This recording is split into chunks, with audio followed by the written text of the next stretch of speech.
What's up guys, it's Everett with Redux Movement. So in this video we're going to cover an internal hip rotation stretch. It's called the sleeper stretch. Very simple but also extremely important. When I give this to clients and they do it consistently, they typically get a huge benefit from it.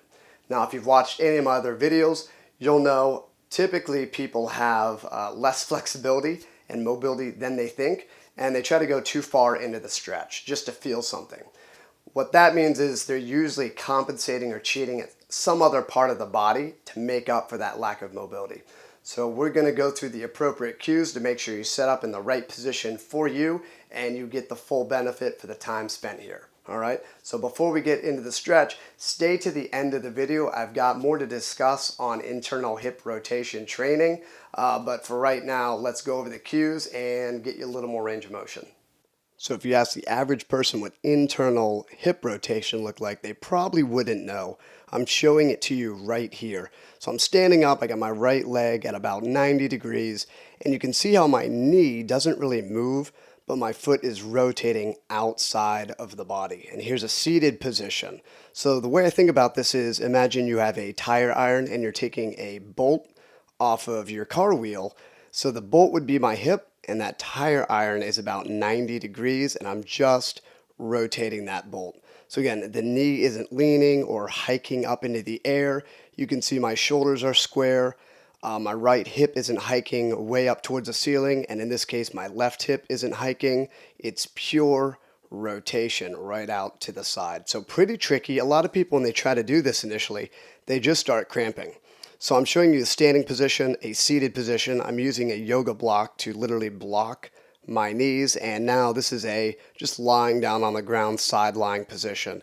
So it's easy to compensate in some of these positions. So doing them a number of different ways can help really give you an idea of what your internal hip rotation is. And from side to side as well, it's a good idea to maybe get your phone out and video yourself and see if there's major differences. A lot of people lack awareness with their bodies, and so you might be cheating or compensating. The first stretch we'll cover is the sleeper stretch. So I'm on my back here.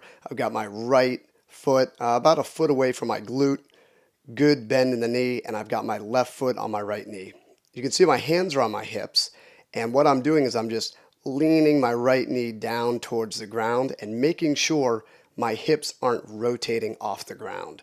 If my right hip rotates off the ground, that's just me rotating my low back, my lumbar. I want to rotate my hip. So get your hands on your ASIS or the front part of your pelvis, the hip bones that are bony, and make sure those hips, those glutes stay on the ground as you internally rotate that knee. So some people might feel this right away, and what you feel will be different from person to person. Some people feel it more like hamstring or groin region. Some people feel it really right up in the groin or the hip area. Other people might feel it top of the quad, maybe outside of the hip, similar to where my hands were.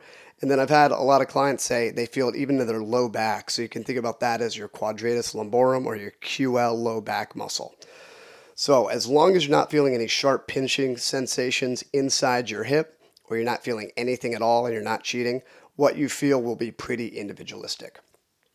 So I'm showing you a couple options here because everyone has different leg lengths, torso lengths. I'm actually shimmying out my right leg outside of the hips, and I'm getting a little bit more of an angle going on. So again, typically people who have wider hips or longer legs need to do something like this. So shimmy out your leg and increase that stretch. Right here, I'm actually doing a little toe point, which will clear my heel off the ground, and then I'll rotate until the inside of my foot, my arch, and my heel touch again.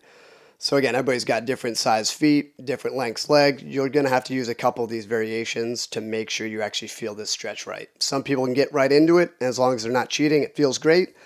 Other people need to do a little bit of adjusting. All right, so shimmy out that foot, point your toes, lift the heel, and then rotate in the stretch without moving around your back. All right, so we'll move into what compensations look like. You can see here my right glute's just going completely off the ground, and you can see there's a lot of rounding in my torso and my low back. I can even throw my fingertips of my hand underneath my right hip. So you can have a terrible right hip and just rotate your back and make it look like a huge stretch. That's not what we're going for. So if it's a small movement, that's all right. Keep it with a small movement, all right? Don't cheat or compensate to get there. So again, this is the internal rotation sleeper stretch. I would do this for 2 minutes each side, nice, easy belly breathing.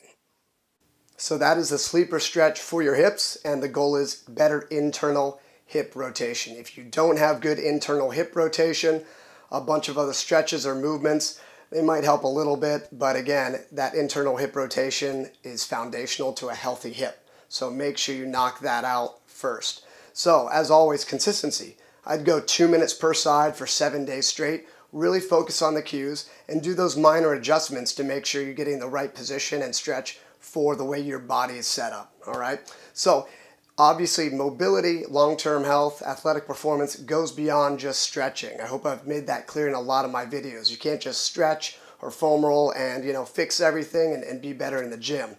So you need to train your mobility. I have a full 20-minute internal hip rotation training video that covers movements and isometrics and even more stretches. It's on my website. Subscribe to my email newsletter and I'll pop that over to you. It's actually a new section that's included on my hip mobility course. So firstly, if you have the course, log back in and check out that new video. I do add new sections to the hip mobility course. If you don't have the hip mobility course, right now that new internal hip rotation training is free. So again, subscribe to the newsletter, and if you like it, think about getting the full course. It's only $29. So as always, like, comment, subscribe. Really appreciate you watching, and have a good day.